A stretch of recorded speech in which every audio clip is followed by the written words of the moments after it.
새해 첫 시간에 우리에게 주시는 하나님의 말씀은 창세기 5장 21절에서 24절까지의 말씀입니다. 에녹은 65세에 무두셀라를 낳았고 무두셀라를 낳은 후 300년을 하나님과 동행하며 자녀들을 낳았으며 그는 365세를 살았더라. 에녹이 하나님과 동행하더니 하나님이 그를 데려가심으로 세상에 있지 아니하였더라. 아멘, 아멘. 희망찬 새해 2025년이 시작되었습니다. 새해가 열리는 첫날 첫 시간 하나님께 예배드리는 성도님들과 성도님들의 가정에 하나님의 풍성하신 은혜가 1년 내내 함께 하시기를 축원합니다. 아멘. 오늘은 새해를 시작하면서 제가 성경에 나오는 수많은 인물 중에서 특별히 한 사람을 소개하고 싶습니다. 그 사람은 바로 에녹입니다. 그런데 창세기에 보면 에녹이라는 사람이 두 사람이 등장합니다. 한 사람은 아담의 3대 손이고 또 한 사람은 아담의 7대 손입니다. 동명이인입니다. 그런데 제가 소개하고 싶은 사람은 바로 아담의 7대 손 에녹입니다. 이 에녹은 창세기 5장 그리고 히브리서 11장 그리고 유다서 이렇게 세 곳에 아주 짧게 등장하고 있습니다. 그렇지만 이 에녹은 그 누구보다도 우리에게 믿음의 본이 되는 훌륭한 사람입니다. 이 에녹의 특징은 무엇일까요? 우선 오랜 세월을 살면서도 하나님과 동행한 사람이었습니다. 에녹은 365년을 살았다라고 했습니다. 365세. 우리와는 비교할 수 없을 만큼 오랜 세월을 살았습니다. 그렇지만 그 당시에 있는 사람들에 비해서는 별로 오래 산 게 아니에요. 왜냐하면 아담은 960세를 살았고 아담의 아들 셋이라고 하는 사람은 913세를 살았습니다. 또한 무두셀라는 969세를 살았어요. 많은 사람들이 700세 이상을 살았습니다. 그에 비한다면 오히려 짧은 인생을 산 사람이라고 할 수 있지만 그러나 오늘날 우리들의 생애에 비교한다면 그는 너무나 오래 산 사람이죠. 요즘 세계에서 최장수의 수명으로 산 사람들이 소개되어지는데 대략 120여 세 정도, 125, 6세 이렇게 소개되어지고 있습니다. 그런 사람에 비한다고 하더라도 무려 3배 정도 그 이상으로 살았던 사람입니다. 여러분, 우리는 100년 안팎의 삶을 살아가는데 그럼에도 불구하고 얼마나 많은 수많은 우여곡절을 겪으면서 살아갑니까? 그런데 우리보다 3배 이상을 살았던 그 에녹의 생애 속에 얼마나 많은 일들이 있었겠어요. 그는 파란만장한 생애를 살았습니다. 그럼에도 불구하고 그는 하나님과 늘 동행하면서 살았다. 이 점을 생각할 때에 에녹은 우리에게 훌륭한 본이 되고 귀감이 되는 사람이다 라고 할 수가 있습니다. 그렇지만 이 에녹이 어린 시절부터 처음부터 하나님과 동행한 사람은 아니었어요. 그는 65세 때부터 나머지 300년 동안 하나님과 동행하면서 살았다라고 했습니다. 여러분, 그러면 65세 이전에는 하나님과 동행하지 않았다라는 뜻이 되는 것이죠. 65년 동안은 그는 불신자로 살았든지 아니면 믿음이 있노라 하면서도 형식적인 신앙생활을 했던 사람입니다. 그러다가 65세가 되어서 하나님을 인격적으로 만난 것이죠. 그리고 나머지 300년 동안을 하나님과 동행하며 살았던 것입니다. 그렇다면 65세에 무슨 일이 있었을까? 그에게는 인생의 전환점, 신앙적인 터닝 포인트가 있었던 것입니다. 그것이 무엇일까요? 본문 말씀에 보면은 본문 21절에 에녹은 65세 무두셀라를 낳았고 무두셀라를 낳은 후 300년을 하나님과 동행하며 자녀들을 낳았으며 그는 365세를 살았더라 라고 되어 있습니다. 65세가 되었을 때 무두셀라를 낳았다. 무두셀라는 어떤 사람인가? 이 사람에 대해서 별 뚜렷한 내용이 성경에 기록되어 있지 않아요. 다만 969세를 살았던 제일 오래 살았던 최장수했던 사람으로 등장합니다. 이 무두셀라가 에녹의 아들이에요. 그런데 에녹이 65세에 이 무두셀라를 낳았다. 이 무두셀라의 이름, 이 이름이 아주 특별합니다. 무두셀라의 무두, 또 셀라의 셀라흐, 이 둘로 구분할 수 있는데 무두라고 하는 것은 죽음이라는 의미가 있어요. 셀라, 이거는 보낸다 이런 뜻이 있어요. 이 두 가지를 해석하면 죽음 후에 죽을 때 하나님께서 이 땅에 심판을 보내신다. 이런 의미가 있는 것입니다. 에녹은 왜 이렇게 자기의 자식을 갖다가 종말론적인 의미를 가진 이런 이름을 붙여주었을까요? 에녹의 당시에 보면은 굉장히 세상이 벌써 어지러워져 있었습니다. 죄악이 넓고 깊게 번져 있었습니다. 신약성경 유다서 1장 14절부터 보면 이런 말씀이 나옵니다. 아담의 7대 손 에녹이 이 사람들에 대하여도 예언하여 이르되 보라 주께서 그 수많은 거룩한 자와 함께 임하셨나니 이는 무사람을 심판하사 모든 경건하지 않은 자가 경건하지 않게 행한 모든 경건하지 않은 일과 또 경건하지 않은 죄인들이 주를 거슬러 한 모든 완악한 말로 말미암아 그들을 정죄하려 하심이라 하였느니라. 아니고 한두 절 속에 경건하지 않다라고 하는 표현이 무려 4번이나 기록되어 있습니다. 벌써 에녹의 시대에 세상에는 많은 죄악이 번져 있었던 것입니다. 그래서 사람들이 하나님을 경외하지 않아요. 경건하지 않은 삶을 살고 세상의 쾌락에 탐닉하면서 살았다 이 말입니다. 이런 시대에 하나님께서는 에녹에게 특별한 계시를 하셨어요.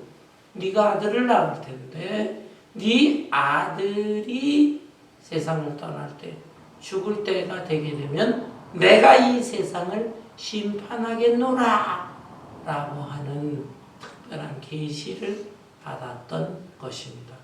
실제로 이 에녹 이후의 족보를 잘 살펴보면은 에녹의 증손자 그리고 무두셀라의 손자가 나옵니다. 유명한 노아예요, 노아. 이 노아가 600세 되었을 때 엄청난 비가 쏟아지고 홍수가 발생을 하고 홍수로 인해서 세상의 대부분의 사람들이 다 죽고 말았습니다.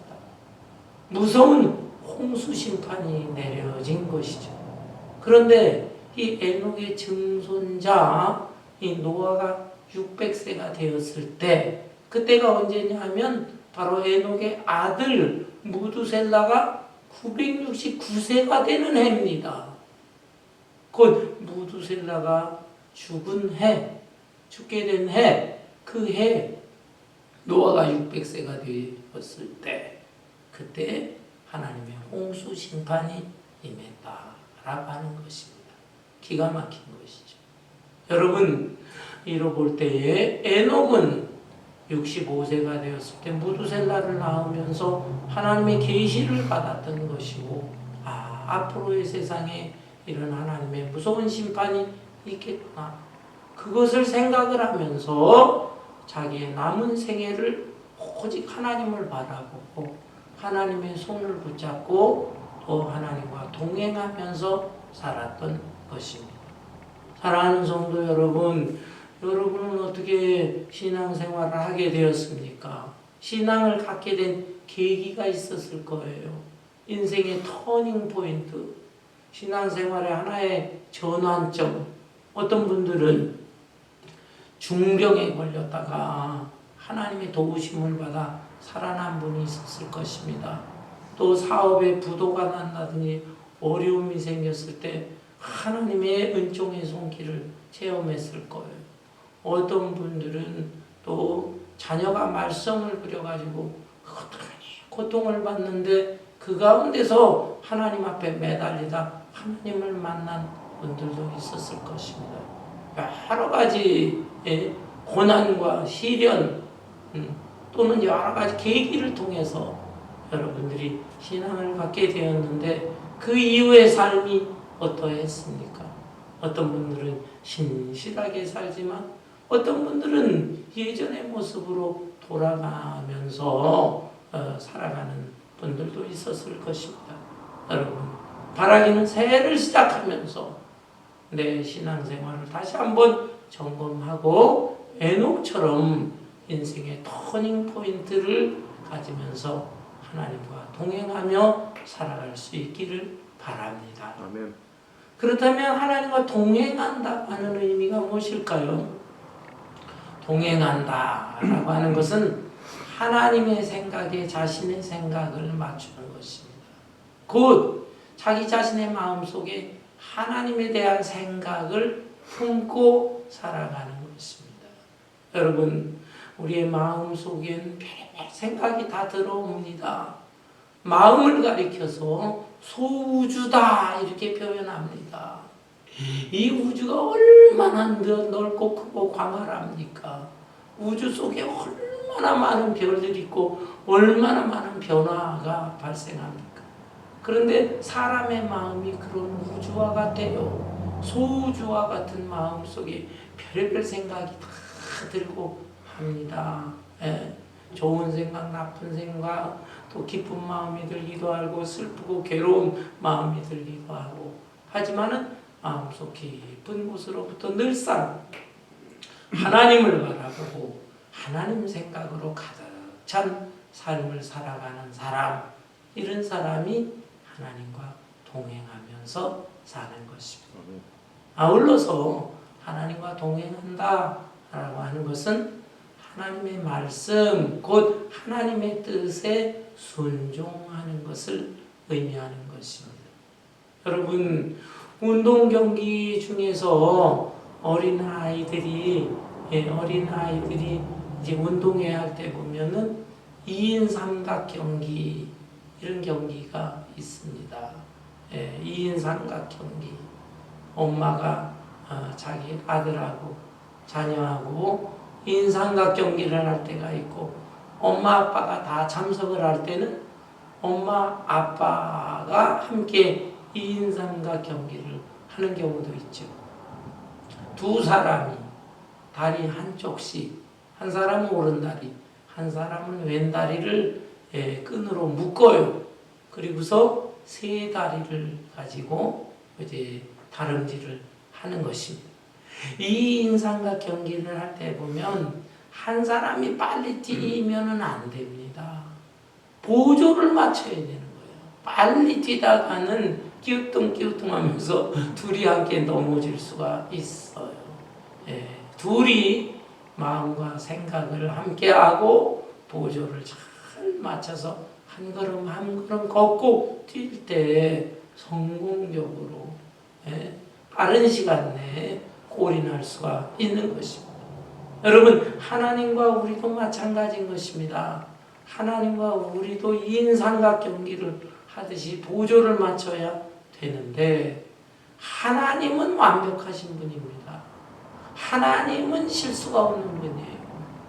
하나님은 오르신 분이에요. 따라서 누가 누구에게 보조를 맞춰야 됩니까? 하나님이 우리에게 보조를 맞추시는 게 아니라 우리가 하나님께 보조를 맞춰야 돼요. 하나님의 마음, 하나님의 뜻이 담겨있는 하나님의 말씀, 그 말씀 앞에 나의 고집을 꺾어야 됩니다. 그리고 나의 욕심도 버려야 됩니다. 겸손하게 하나님의 뜻에 맞춰 보조를 맞추면서 생활하는 사람, 이것이 바로 하나님과 동행하면서 사는 사람인 것입니다. 아멘. 여러분, 이렇게 하나님과 동행하면서 살게 되면은 어떤 은혜와 어떤 복을 받습니까? 에녹을 보세요. 본문 말씀 24절에 보니까 에녹이 하나님과 동행하더니 하나님이 그를 데려가심으로 세상에 있지 아니하였더라. 에녹이 하나님과 동행하며 살았는데 하나님이 데려가심으로 세상에 있지 아니하였더라. 이것은 죽음을 경험하지 않았다는 거예요. 죽음을 거치지 않고 곧바로 하늘나라로 하나님이 데려가셨다라고 하는 것입니다. 와, 얼마나 참 영광스러운 모습입니까? 그런데 우리도 하나님과 동행하면서 살게 되면 비록 이 땅에서 죽음을 거치기는 할지라도 그러나 영원한 나라에 가서 우리 하나님과 더불어 영생 복락을 누리면서 살아갈 수가 있는 것입니다. 아멘. 우리도 에녹처럼 영생의 복을 얻을 수가 있어요. 아멘. 아울러서 하나님과 동행하면서 살면은 무슨 은혜와 복을 받습니까? 아주 명예로운 칭호를 받을 수가 있습니다. 히브리서 11장 5절에 보면 에녹에 대한 기사가 또 나타나 있습니다. 히브리서 11장 5절, 믿음으로 에녹은 죽음을 보지 않고 옮겨졌으니 하나님이 그를 옮기심으로 다시 보이지 아니하였느니라. 그는 옮겨지기 전에 하나님을 기쁘시게 하는 자라 하는 증거를 받았느니라. 하나님을 기쁘시게 하는 자라는 증거를 받았느니라. 하나님과 동행하면서 살았던 에녹에 대해서 하나님께서는 칭찬하셨어요. 나를 기쁘게 하는 자로다 라고 하는 것입니다. 여러분, 만일 이 에녹이 죽음을 경험하고 하늘나라에 갔다면 이 땅에 무덤이 있었겠죠. 그리고 무덤에 비석을 세워놨다고 한다면 비석이 무엇이라고 새겨져 있을까요? 아마도 하나님과 동행하는 사람, 하나님을 기쁘시게 하는 사람 에녹, 이 에녹이 잠들다, 이렇게 비석에 새겨져 있을 것 같아요. 얼마나 명예롭습니까? 하나님을 동행한 사람이요, 하나님을 기쁘시게 한 사람이다. 사랑하는 성도 여러분, 금년 한 해를 어떻게 살아가기를 원하십니까? 그리고 앞으로 여러분 남은 생애를 어떻게 살기를 원하십니까? 여러 가지 생각도 있고 또 여러 가지 여러분의 소원도 있을 것입니다. 그러나 제가 추천합니다.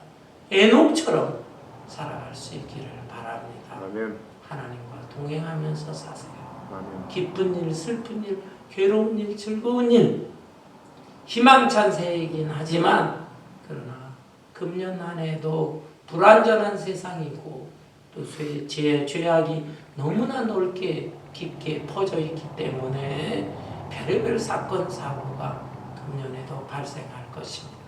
그러나 세상이 아무리 요동친다 할지라도 에녹처럼 하나님과 동행하면서 살면 하나님이 기뻐하실 것이고 그런 사람에 대해서 있어야 할 것, 필요한 것을 채워주실 것이고 마침내 그 믿음으로 이 세상을 이기면서 하나님께 영광을 돌리는 복된 생애를 살아갈 것입니다. 아멘. 금년 한 해 앞으로의 남은 생에 에녹처럼 살아갈 수 있는 저와 여러분 되시기를 주님의 이름으로 축원합니다.